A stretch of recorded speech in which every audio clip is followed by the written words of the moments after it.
This video is a follow-up to my previous Ruby Gillman video, which, if you haven't seen, be sure to click on the iCard in the corner of the screen or the link in the description.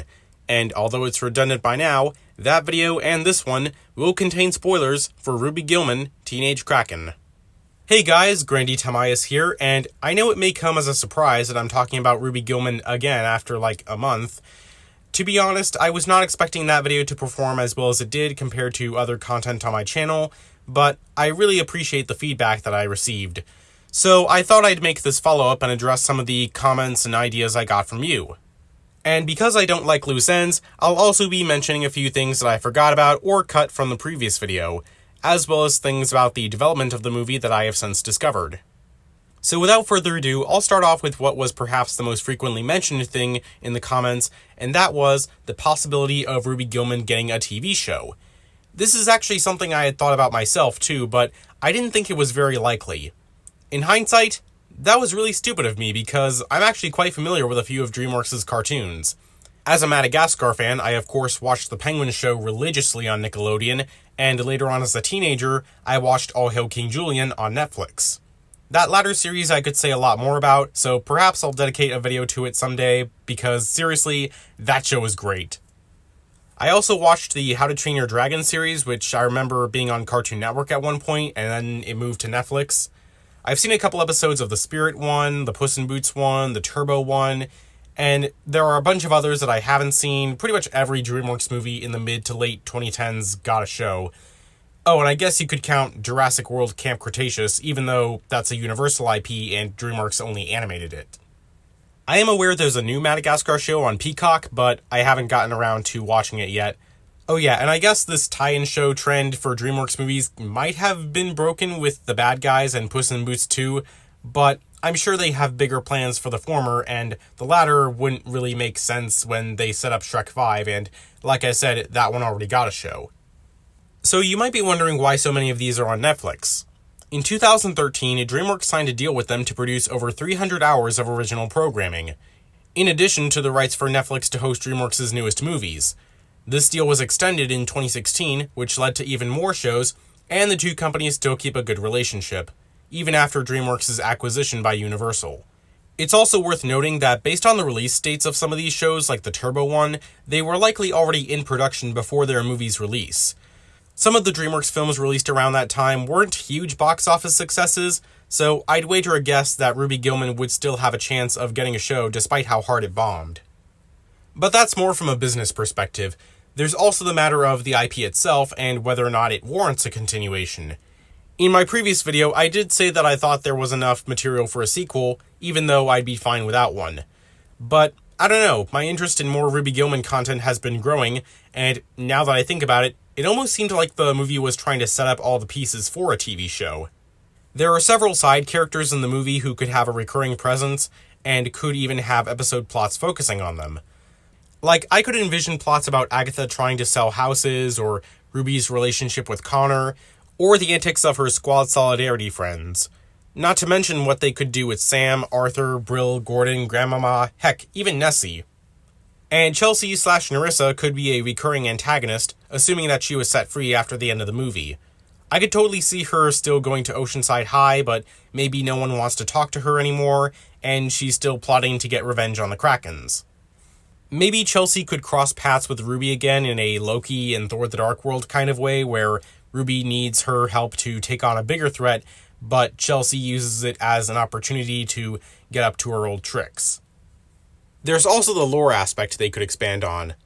Like, besides just the ones mentioned in the movie, there's a whole Pandora's box of sea monsters from real-world mythologies that they could introduce. In addition to learning more about the Mermaid vs. Kraken War, like, maybe they could show flashbacks to when Agatha originally defeated Nerissa. I feel like that'd be a good reason to keep Chelsea around in the show and possibly introduce more rogue mermaids. I'm also curious about the history of the Trident of Oceanus. Sure, it was destroyed, but Oceanus was a real figure in Greek mythology, so I'd love it if they at least acknowledged him again or go into the backstory about the creation of his trident. As for the plot structure of a Ruby Gillman show, I personally would want it to be something similar to All Hail King Julian, in that it can have a lot of one-off stories that don't affect anything later, but there's still an underlying plot that culminates in bigger events. The Penguins of Madagascar didn't have as much of the latter aspect, but at least they acknowledged events from previous episodes.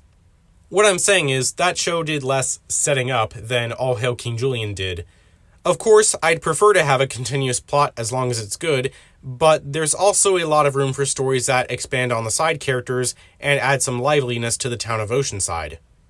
Besides, a super strict plotline would probably burn most people out, so it'd be better to break up the monotony with inconsequentially fun stories. Overall, I think switching to TV could offer the best of both worlds. It could expand on the universe of the film, but it doesn't necessarily have to go big, as sequels tend to do. Not to mention it not having to be contingent on the box office, or trying to appeal to as many general moviegoers as possible. I definitely think it should get a TV show, hopefully on Netflix. Who knows, maybe Dreamworks already has plans in motion for a Ruby Gillman show in the next year or two, and they just haven't announced it yet. Alright, moving on to the extra stuff I promised. I was going to talk about the film's music in my first video, but I cut it out because I felt it was getting too long, it wasn't really that important, and I wanted to get the video out sooner. I know the use of licensed songs can be contentious for some people, but I've always felt Dreamworks has a good taste when picking them out. Whether it be All-Star in Shrek, I Like to Move It in Madagascar, or really the entire soundtrack of Spirit Stallion of the Cimarron. I doubt many people are going to think the songs used in Ruby Gillman Teenage Kraken are as well used as those, but I thought they were pretty catchy. I enjoyed the song This Moment when Ruby is on her way to the Kraken Kingdom, and the two Linda Linda's songs they used, but I gotta give a special mention to Burning by Yeah Yeah Yeahs, which is used in the final battle and the film's second trailer. I like when movies use the same song in both the trailer and the final cut. I can't think of many recent movies that do that aside from the last two Thor installments. The trailer version also uses the lyrics, which sounds like singing sirens. It fits the aesthetic of the movie and Ruby's growth as a character in that moment. So yeah, the music I give a thumbs up. Shortly after posting my last video, it was announced that there would be a new Dreamworks kart racing game, including characters from Shrek, The Bad Guys, Kung Fu Panda, Trolls, Boss Baby, and How to Train Your Dragon. I'm guessing this game has been in development long enough that Ruby Gillman could have been on the table to appear, which I hope, but who knows if the film's box office will have any impact on that. Oh, and I hope Madagascar and Megamind will be in it too. Also, this isn't the first kart racer based on Dreamworks property, or multiple Dreamworks properties actually. I haven't played any of those, but I remember when Dreamworks movies, or any movies really, had sick tie-in games. Heck, I still have and play the PC game for Madagascar 1. This was my absolute favorite video game as a kid, no joke. And I can only imagine, if the trend hadn't died out, what a Ruby Gillman game would have been like. Oh gosh, I need to play as a giant Ruby with a full moveset like armor skin and laser eyes. Getting back to the film, I do have a complaint that I didn't think was a big deal at the time, but after showing the movie to another friend of mine during a watch party, I feel like I should bring it up. In my last video, I talked about how much I liked the bioluminescence in the dark scenes, but there are a few that don't use it. And it makes sense in the story why it's not used, but it's really hard to see unless you saw the movie in a theater versus on a TV or laptop at home. They're not as bad as, say, that one episode of Game of Thrones, but scenes like when Ruby climbs into bed through her window and when Bro finds her trapped under the rocks are the biggest offenders of this. Okay, one more complaint I just realized. In the scene where Bro returns to the Gillman house during breakfast, he tells Agatha, "When I came back empty-handed, Mom hit the roof." What does he mean by this? The last time we see him before this was when Ruby said goodbye to Grandmama and left the Kraken Kingdom, and Brill literally didn't come back empty-handed. He led Ruby there earlier, and Grandmama didn't hit the roof. Maybe this was explained in a deleted scene or left over from an earlier draft. On my latest rewatch of the film, I noticed a couple more really cool details. For instance, Ruby's nightshirt has the logo of Agatha's real estate business, much like the coffee mug that Arthur gives Agatha later when she's looking through family pictures. Some of the buildings in Oceanside, like the main school building and the library, have what look like shipping containers built into them. I wonder if it was founded as a port city because there aren't any large shipping vessels or a dock with cranes that I could see. In close-up shots of the giant krakens, you can see a lot of tiny dots that I think are meant to resemble the photophores or chromatophores on actual cephalopods. Which does remind me, there was a scene in the first trailer that never made it into the movie where Grandmama shows Ruby that Krakens can camouflage as well as use super speed. I think the super speed is kinda used in the movie, but the camouflage would have come in really handy during the final battle.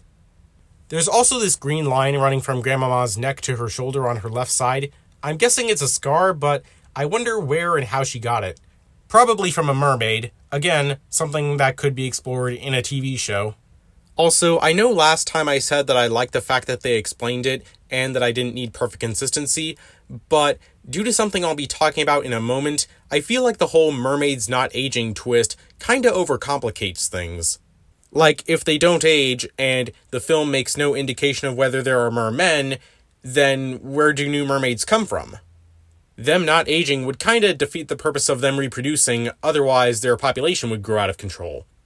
I also think it would have been cool if, just like how Ruby has squad solidarity, Chelsea had her own squad of 3 or 4 other mermaid friends who go to school with her and would have helped her out in the final battle. Which again, I think would have helped Chelsea come off as a bigger threat and would have reinforced the whole mermaids in hiding thing. Alright, next I want to talk about alternate versions of a few scenes that never made it past the storyboard phase. I won't go super deep into all of these, I'll just point out what I found interesting. Links will be in the description. So, sticking with the mermaid history, the storyboard of when Nerissa attacks Oceanside is very interesting. Unlike the twist in the movie where Nerissa never had a daughter and mermaids don't age, in this version, Chelsea and Nerissa are actually stated to be 2 separate characters, with Chelsea trying to get revenge on the Krakens for killing her mother. And I actually agree with everyone who have been saying that this would have been better than the final version. It would have made for a better parallel between Ruby and Chelsea with their mothers, and it actually goes deeper with Agatha's remorse for her actions during the war. Chelsea also makes mention of the Krakens having stolen the throne from her mother. I still prefer the mermaids in this film being unambiguous villains, but I would have loved it if they delved more into how the Krakens, particularly Grandmama, aren't completely pure of heart either. Heck, Brill even calls her a warlord. And it would have given Ruby a more difficult decision on how to resolve the film's conflict. There's also a scene of Ruby at the library where she's trying to hide her tentacles from Connor. Though, interestingly, when Connor asks how he got out of the ocean after falling in, he makes no mention of Chelsea, who took credit for saving him in the final cut. That would have contested with Ruby's claim in this storyboard that Connor just climbed out, so from this I infer that Chelsea was going to have an alternate introductory sequence. That scene then leads into an alternate version of Ruby's first out-of-water transformation, where, instead of a library, it's the school gymnasium. A lot of the dialogue's the same, and it still heads in the direction of Ruby hiding at the lighthouse.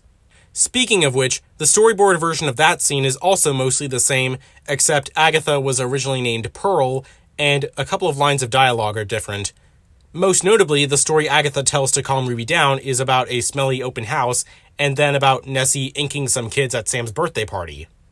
Honestly, I prefer the final version because I like the beached whale story better. It paints Ruby as a caring character, and it pays off later. Oh yeah, and Agatha covers up Ruby with her coat after she shrinks down so that she's not nude, whereas in the final version it just uses cartoon logic where Ruby has clothes again and they just cut away or use fog every time they switch out the animation model. Last one I'll talk about, and I will go into more detail with this one, is an alternate version of Ruby and Chelsea's Super Seagirl Ditch Day, where they both have completely different designs. Like, Chelsea has a punky hairstyle, and Ruby looks tomboyish and even rides a skateboard. I prefer their final designs, but I like this storyboard because it shows Ruby and Chelsea being edgy and doing mischievous teen stuff instead of only hanging out in the ocean. The sequence is set to 10,000 Maniacs' Candy Everybody Wants, which again, nice choice of music, but considering they go to an amusement park, the song Plastic Pony from the final cut would have fit too. This version doesn't have Ruby turn gigantic when she's underwater, and Chelsea doesn't have that tank top or whatever on both her human and mermaid forms. She just uses a regular bikini top. There are also some weird moments in this storyboard, like they say Ruby has a blowhole on her neck instead of, gills. I wonder if it's supposed to be like a siphon that, again, actual cephalopods have. And Chelsea even puts rocks and a lit firework in it at one point, like, God, that's dangerous. There is a moment where Chelsea nearly kills a diver by cutting off their air supply. Thankfully, Ruby undoes it. And then they go up what looks like a sewer pipe and presumably enter a snow cone shop bathroom through the toilet. And I don't know if it's just me, but the way they walk out soaking wet is really awkward. Like it could have been the setup for a typical Dreamworks style dirty joke. Oh yeah, and they get snow cones with their names on them, and Ruby points out the C part of Chelsea's name. Overall, the storyboards are a mixed bag for me. Some of them I think are better than the final cut, like the one with Sea Monster Chelsea. Others had aspects I liked, and others have changes that I don't really care about. If they had at least incorporated some of these ideas, like Nerissa and Chelsea being mother and daughter and making the film like 10 minutes longer, I'd say that'd be my ideal version. One last piece of trivia I'll mention is that the original title of this film was going to be Meet the Gillmans.